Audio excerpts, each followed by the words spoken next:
Ladies and gentlemen, welcome to Africa's Straight Talk. We are Africa's unapologetic podcast that dives deep into the African immigrant experience in a unique and straightforward way. My name is Kaboshi, and we truly appreciate your continued support of our podcast. Joining me today are my esteemed co-hosts, Emmanuel Nadeau, host of Africa Mix on KLW Radio in San Francisco and curator of African Night, an event celebrating music and African diaspora conversations, and Kwesi Wilson, a communications study professor at College of Alameda right here in the Bay Area, and the host of the podcast Telling Tall Stories. Let's get started! Let's get started! I think we started already. Okay. This is the second episode of our new series, yeah? Yeah. Yeah. It absolutely is. Yep. Everyone is doing okay? Yeah, I'm doing okay, except that I think it was yesterday. Yesterday there was about 3 earthquakes here in the East In the Bay. Bay Area. Yeah, In the East Bay Bay. Area in general, Mhm. yeah. I 3 didn't earthquakes. feel it. I was sitting at a table at Pete's on Lakeshore, Oakland. And everybody at the table felt it except for me. Oh, Okay. what's happening? I have, earthquake proof. I don't know. I didn't feel it. Well, I did feel something, a slight tremble in San Francisco, but I wasn't too sure because no one else had the same reaction as I did. So I don't know. I don't know what it was, but I did read in the news that there was an earthquake in Hayward, and it was 3 point something magnitude. So yeah, something happened. But this is the Bay Area. We're in earthquake country, right? Right. Yeah. But anyway, And what was more interesting about that is that it was raining at the same time. Yeah. by the I said, way, no, that's not by good. the way, earthquakes usually, when there's so much rain, it's like something is going to happen, and in this case, earthquake. Could be something. Could be something. You can take the African from Africa, but cannot take the superstition Out of African. That's so true. So something's going to happen. Something's going to happen. We don't know but something. That is like I heard this American blues singer from the South who says something. You can take a woman out of the country, but you cannot take a country out of the woman. No. It's very true. It's very true. But guys, we have a wonderful guest today. We're going to have a very, very, very fun conversation, fun and interesting conversation, and very insightful conversation with a guest. But before that, I have a question to ask you. You two, my very good friends. And here's the question. If you had an opportunity to ask an African leader, past, one who has joined their ancestors, or present, one question, if you had one question to ask this African leader, who would this African leader be and what would you ask? And Kwesi, please let it not be Mr. Kwame Nkrumah. Someone else? No, it'll be Kasongo. I'm going to ask Kasongo. You're going to ask Kasongo? Right. Kasongo, yeah. Anganalinga. Kasongo, yeah. And that song has now become about the warthog. Imagine, that's so sad. The warthog took the name. But for me, the question I'll ask, or the person I'll ask is, so much has been said about Idi Amin in Uganda. And he was this and that. Movies have been made about him, and Tebe Raid, Rise and Fall, and it shaped the narrative about him. I will want to get to the bottom of it to see if it was a Western propaganda job or it was the truth, because I still don't know the truth about. That's very true. His legacy. And I even don't think the people close to him know what the truth is. The only person who knows is Idi. Why did they spend money making movies on him? Because right? it's so much fun. It's a legend. He's a legend, They had Yaphet Kotto and all these other people make the movie on him, about him. But I know when that is done, they're really trying to shape your image. Yeah, of him. So, but the raid in Atembe, it really happened though. That was the reality. I understand. Yeah. But the facts will remain the facts. A movie about his life, that's intention. They put the budget. Of course, they want to make him look like a villain. That's what it is, because he didn't like the white people, the foreigner that was taking all the riches of the countries. Right, and if you look at institutional analysis of movies, the director gets to control the narrative. Yeah, exactly. So I wanted to know more, because my image of him is through the lens of the movie, and many people's image of him is through the image of and that's the narrative. Well, that's the dominant narrative. If you could find a Ugandan and ask them, a Ugandan who lives through, and I wouldn't be surprised that their image of him is through the movie as well. Probably. And the thing is that Westerners do not like challenge. When you challenge them, they will never forget you. Because Idi Amin had them be his slave. I mean, they said he's to carry him up, to show that he also has the power over the white people. Yeah, they said that he's portrayed as a cannibal. Yeah. People, he did this, he did that. All these other stories about him. Yeah. It could be true. It could be false. Nado, who would be your person? Well, mine would be Nelson Mandela. And the question I will ask him will be, what was his state of mind the night or the eve of his release from jail? And he was in the jail there by himself. What was he thinking? Did he know that, they were going to make it easy for him to be part of the political establishment and allow him to become president? That's a good one. I think I have the answer to that question. Oh, really? Really? Come on, Nelson Mandela, tell me. You are back alive. Tell me. He's back alive in his book, Long Walk to Freedom. Because he wrote about it. Yeah. They had a lot of meetings. They had a lot of negotiations. But what was his state of mind? Like, what was he thinking? That he was, yes, there were conditions. There were conditions. He set the conditions because they offered him, several times they offered him his freedom. And conditional freedom. And he negotiated for that, to be part of all that stuff. And so when they released him to a private place with Pig Bota.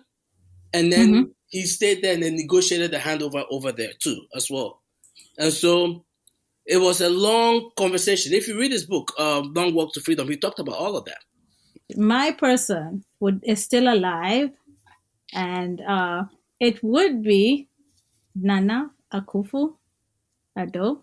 I can tell you that too. No, not Nana Akufo. Sorry, not Nana. Not at all. Kwame Nkrumah. I would ask. Oh, that's why you shut me up. How will you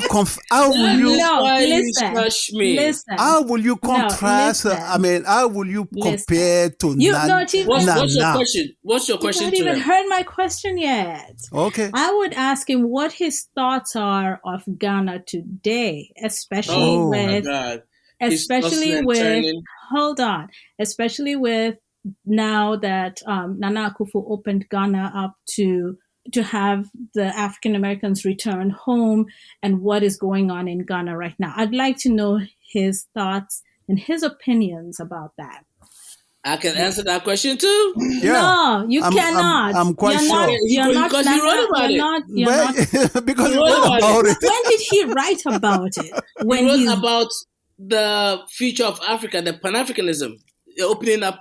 That's why they formed the Organization of African American Unity. Yes, fine. Yes. He wrote about that. I agree. But what are his thoughts now? Du Bois. Yeah, what would be?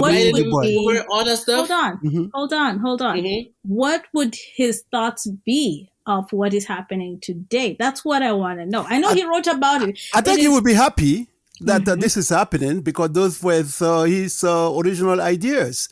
to bring unity of Africans from the diaspora and motherland. Yeah. Agreed. He was a Pan-Africanist. Yeah. Okay. Do you think he would still be a Pan-Africanist? He was working with George Padmore, who's from Jamaica, the Caribbean, in England. He was working with, because when he was in England, that's what he was doing. When he was over at Lincoln University, that's what he was doing. And so when he went back, that was the whole point about trying to unify the continent so they can create a space for all the diaspora Africans to come back home. Yeah. And so he'll be happy with that. Now, the thing I know he will not be happy with is the rebranding of who Donado rebranded the founders. They took him as he's not the founder of independence, or Donado tried to spread the credit to his family, Donado's father, and other people who were in opposition. In the opposition at the time when Kwame Nkrumah was in power, people who agitated for his overthrow. And so now they share the credit and they have what is called Founders Day instead of Kwame Nkrumah holiday, right? Oh. And so this current president came to reverse it back to what it was before. Okay, let's introduce our guest now. Okay? Yeah, let's introduce our guest. Nado, do you want to take on that? Our guest today is Adoubou Traore, the Executive Director of the African Advocacy Network. He leads the organization's management, overseeing administration, programs, and strategic planning while fostering strong relationships with the board and external partners. Adoubou plays a key role in several collaborative initiatives, including the Northern California TPS Coalition, the Silicon Valley Community Foundation, strengthening the legal and language services infrastructure, and the Steering Committee for Santa Clara County Immigration Integration Program, among others. And beyond his leadership, he's deeply committed to community outreach and education and advocating for African and Afro-Caribbean communities. We are excited to have him on the show today. Welcome, Mr. Adoubou Traore. Oh, thank you for having me. Well, Adoubou, I wanted to thank you right away off top here because you and your team at the African Advocacy Network joined KARW and put together this I would say it was an event of education to educate the voters.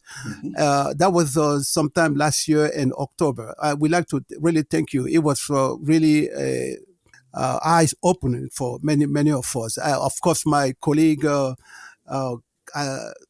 Kwesi Wilson and Kaboshi were there at that event.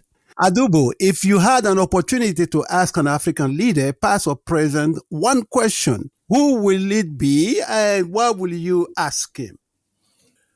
Thank you so much. First of all, thank you for having me because I think that, it's a very humbling, experience for me. Because in my life, I never thought that, anybody would be interested in what I think and let alone, putting some time into asking me questions in order, to hear what I have to share. Now, coming to your question, it would definitely be Ufo-Boyi, right? Because I'm from a generation, that was entirely educated, by the system that Ufo-Boyi created. So I'm definitely, a product, of the Ufo system and Ufo's vision. I personally believe that, if people did what Ufo did, that means that, putting more than 50% of the national budget into education, I'm sure that, West Africa, I'm not going to say all Africa, but West Africa would have looked definitely different. What would you ask him? If I had to ask him a question? Mm-hmm. Oh, definitely, I would ask him if, he's seeing his vision, in work, as of today. Mm-hmm. Okay. Yeah. And I think, if I was him, I would say yes, definitely, because the Ivory Coast is standing where it is now, no matter what. Got it. All right. Thank you, Mr. Adoubou. But we invited you here today to talk about your work, what you're doing for the immigrant community here in the Bay Area. So that's why we invite you here. So we want to ask the first question. We can start with Mr. Adoubou. What is African Advocacy Network, and how long has it been in existence, and why did you start it? To me, it's really hard to separate my immigrant experience, from, our experience at the African Advocacy Network. I'm from Cote d'Ivoire. So I was born and raised in Cote d'Ivoire. I went to college in Cote d'Ivoire. I worked, as a civil servant, teaching at different levels, secondary and higher level. I came to the U.S., as a full rights scholar. To be honest with you, I never really clearly made a decision to get into the nonprofit world, right? It happened quite by chance, out of my desire, to help, because I started volunteering, helping people here and there. Some of them needed translation, others needed interpretation, with social services or even, with immigration services. And that, evolved into, at some point, I became a volunteer coordinator. Then I started teaching ESL, and then I also taught a class of introduction, to using computers to a group of women from East Africa. And to be honest with you, that's been my most memorable experience, working in the nonprofit world. And starting in 2009, there was a project, from a Latino organization. And that's kind of weird, right? That, we Africans serving African immigrants, and then we go under a Latino organization. And then we try for 1 year, and then they accepted to take us, as a program. So we started essentially, providing basic immigration legal services, work permits here, green cards there, but we didn't take asylum cases. We didn't do all these things. It was really, really basic. Okay. Then 8 years after, we decided, because then we started speaking to foundations. They started paying attention to us.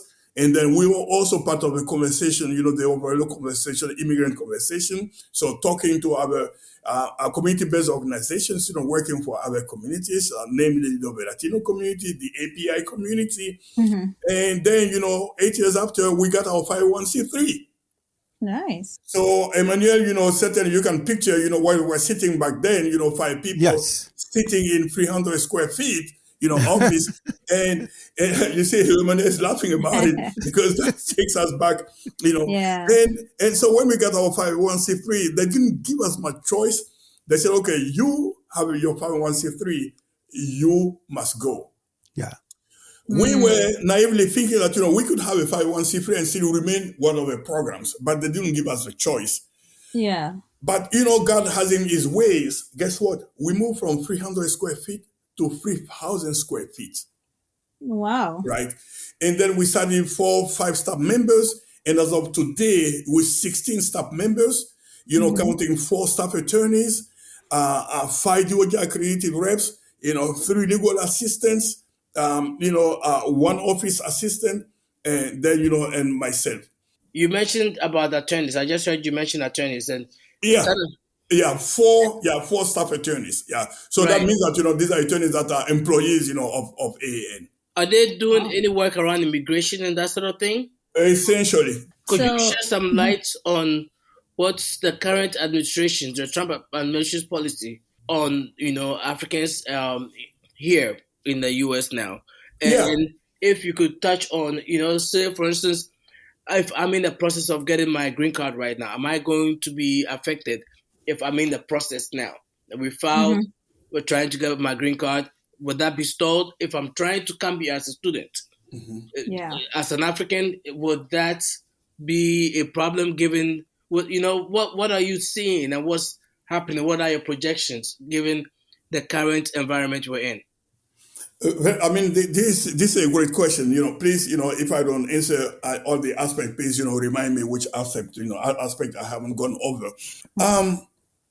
So we, as part of our daily work, so we constantly, are observing, and I think that, we key observers, particularly, on behalf of our community.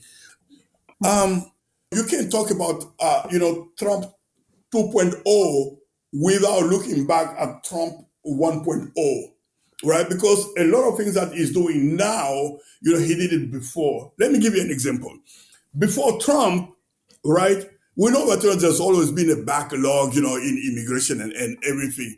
But when it came, a typical example, when you apply for a work permit, right, you, within 2 months maximum or even less, you will get your work permit. But guess what? Nowadays, as we're speaking now, it can easily take it 9 months or even more. Let's think about, asylum application.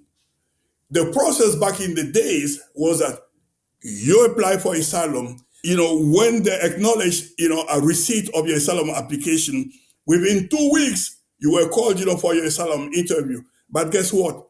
After Trump 1.0, we have people who have been waiting just for the asylum interview for at least 5 years now.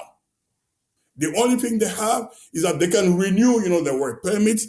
They have a social security number, but the crazy way, things are going, who knows? He may come in and they say all the people waiting for the asylum interviews out. Now, so whatever he's doing now, is nothing new.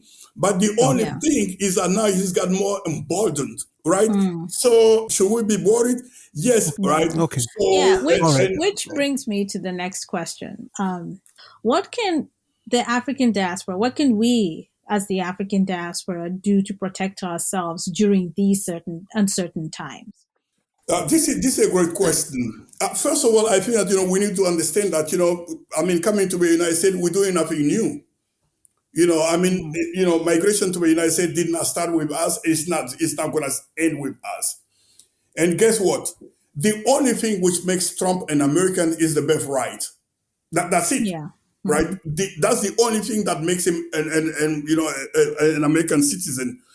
So, and I think, for us, we shouldn't feel guilty about anything. We're not different from any other groups of immigrants, in the United States, right? So, and also I think that, we got to understand that, you have to fight, for your rights. Never sit down and think that someone's gonna feel sorry for you and then give you some rights, right? You got to fight, for your rights. So you got to be proactive. You got to understand how the system works. You got to understand what is in there, for you. What are your rights, guaranteed, by the American Constitution, which we did not make, but which applies to all of us, no matter our immigration status.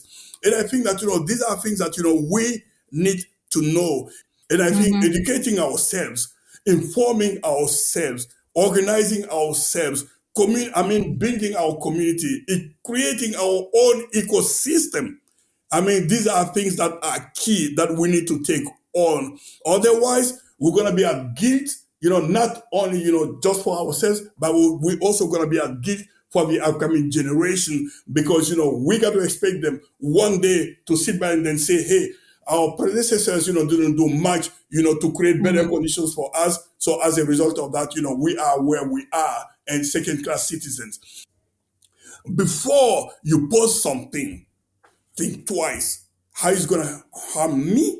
How is that going to harm, my fellows, who are from the same community? And how is it going to also hurt, my other fellow immigrants, like me? This is extremely important. This is no time, for joke. This is no time, for folklore, right? This is a time when, we have to be more, proactive and more aware of what is happening around us. And then, come to a point that nobody's going to do it for us. The API, they're fighting for themselves. The Latino are fighting for themselves. And I think that, it's also on us, right, to fight for ourselves. And so that, when people are sitting at the table, then we be there, with other immigrants and really, be on the floor and share our take on issues and share with them, what, our own insight and how we perceive, what is going on. You are listening to Africa Straight Talk, your go-to place for African immigrant experience. Yeah, Mr. Adoubou, we want to ask a very simple question that is in the mind of many of the African diaspora here. Okay, so the thing is that true that citizens must use their U.S. passports to enter and exit every country they visit? Okay. Because there was a case about this woman who took her Ivorian passport to go, and then she coming back with American passport, and then it was a big disaster. It was a story, and it was not verified, but exactly. Also, we want to know about those fake stories. Yes, those it made social media rounds, getting people to panic. I actually got a call from somebody asking me the same questions. He's going to Ghana. Okay. So, I mean, I'm going to be honest with you because, we at a strategic place where we have to make this, the difference between exceptions and what is really, harming, the majority among us, right? And I mean, we as a community-based organization, that's the way, we're looking at it. But let's go from a standpoint of logic, right? We know today there's money laundering, there's terrorism and everything. Then you spend years and years, to get the American passport, right? And, which protects you, from going out and coming back in. For some reasons, you knew that you didn't have the passport of your country, but for some reasons, you decided to go for the American passport. Now, put yourselves, in the shoes of an immigration officer. Anytime you're getting out of the United States, this is none of their business. They're going to let you go, of course. They're not going to check you. Of course. It's goodbye. But, see you when you get back, right? Thank you. But when you come back, now, if yourself, each of us here, if you're an immigration officer, and then you open a passport, and then you see that, this person is coming in. I mean, you open the U.S. passport, you see that this person is coming in, but there's no date when this person stepped out of the United States. Yeah. What are you going to do? Yeah. Let me push back on that a bit. Thank you. So there's actually a date because they do the biometrics. They scan your passport, don't they? They do. When you're leaving. No, but the thing that she didn't use a U.S. passport. I'm not talking about the particular incident. Yeah. Because that particular incident, we don't know if it's true or not. But in general, when you're leaving U.S., don't they, because it's biometric now. Yeah. They don't. And so when you're checking in and all that stuff, the airline takes your passport. Yes. With your U.S. passport, your U.S. passports, yes. Yes. No, but I think they scan the passport, put that in the airline itinerary manifest, so they know you're leaving. Yeah, but where you went, they must have stamped. When you enter another country, they must have stamped a passport. So then that's what I was saying. That the departure, they know when you leave. They if I get to Ghana and I enter with Ghana passport, right? They have no way of tracking that. Yeah, because they don't know where I ended up at. That's the problem right there. Yes. When you're coming back, they're like, where are you from? Ghana. Yeah. I use my Ghana passport, a US passport, to leave Ghana. Yeah. So they know that I'm leaving Ghana. Yeah. They know that I went to Ghana. Yeah. You know what I mean? So that's the part where the narratives didn't really add up to me because when I'm leaving Ghana, they scan my passport. They know that I'm leaving from Ghana. Yes. Okay, when they check your passport, what is it for? Is it, just to check your identity, or is it, what is in the law that allows you to go out and come back? It's the second one. Not just to check your identity. Okay, because thank you. When I show my passport to go to Ghana, and I don't have a visa to go to Ghana, the airline will not let me enter. Okay, thank you. But now, give me one single reason why you would, for the same trip, the return trip, you will use two different passports. Yeah. I can put, a couple of reasons forward. One is that, for a matter of reciprocity, a lot of African countries now, if you a national of a given African country, and then you become a U.S. citizen, now they're saying, okay, we don't accept, dual citizenship. So if you come as an American citizen, then you got to pay for a visa, right? Mm-hmm. And how much is the visa, right? So this is one thing. Then, because, I receive calls, someone called me and they say, okay, listen, I want to go to a specific country, that's my country of origin. So I want to use the passport of my country of origin, to go out. I say, why? Oh, because, when I go to my country, they give me only 90 days. And the business I'm going to take on, will require me to spend much more time there. I said, okay, great. I hear you. But have you ever heard of visa extension? So, but for me, the key question remains, why would you travel out with a passport and come back in the United States, with a different passport? Why would you do that? I get what you're saying. But the nuance I'm talking about is when you're leaving US, San Francisco, when you're leaving, right? Yes. You use your US passport. Yes. Right? You don't use your Ivorian passport. Okay. When you get to Ivory Coast, yes. right? Because you want to stay there longer than 90 days, you don't have a visa to come into Ivory Coast using your US passport. Yes. You have dual citizenship. You enter Ivory Coast with your Ivorian passport. Ivorian passport, yes. So when you're leaving Ivory Coast to come back, however long you stay there for, when you're leaving, you can't use your Ivorian passport to leave. They'll ask you for your visa where you're going. So you use your US passport again. Yes. And so when at that point, when you use your US passport, US is not tracking you. US has you on documents that you're leaving from this country to come back. Right? And so that's what I'm saying, that that argument that people were floating around didn't add up to me. That is a problem because US still has a way of tracking you when you're coming back. So this is the thing. Because when you get to US, you enter with your US passport. They'll look and they'll see your port of where you embarked at. Your port of entry. Yeah. The next question I wanted to ask, what do we do? What do we do at Diaspora to protect ourselves during this situation? Okay, so as I said, I think the first thing is really, something which is, I would call quote unquote a challenge, and which it really makes us, is our original culture. Most Africans are from an oral traditional culture, right? We don't read that much. Even when we're educated and then we in the community, we talk to each other, and which is great. I mean, this is how, our existence, on this earth, has been, this is how we built up, our history, right? From the oral tradition. And we have our own way, of handling, information, right? For some specific purposes. There's no reason why in a village setting, when you hear something, you're going to change it around. Because if you change it around in a village setting, they're going to call, where I'm from, they're going to call you, to a village chief place. And they say, hey, listen, you heard something and then you said something different. What's going on? Why did you do that? So, the setting has changed. So that's why we should really adapt, our oral, what makes our culture, to the new realities, we're dealing with. Right? In the same way, in the village, when you hear something, you don't say it like, in a random way. You still remain very accurate. Who told you that? Because, when, there's some rumors that circulate that come from someone, at least where I'm from, they're going to always ask you, hey, who told you that? So we can trace back, the origin of the information. But today, this is not, what is happening. Right? We talk about, democratization, of information. Everybody, has some space, on social media.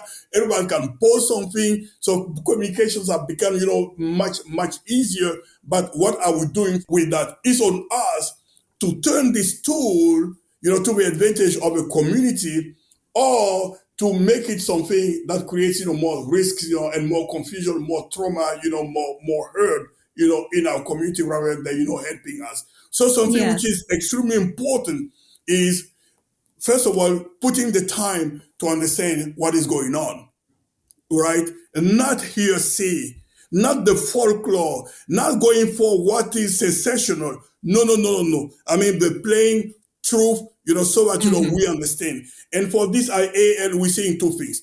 First of all, how do we make sure that, the information that we're posting on WhatsApp, has been verified? How do we make sure that, this information is coming from a reliable source? How do we make sure that, this information that we're sharing is accurate, right?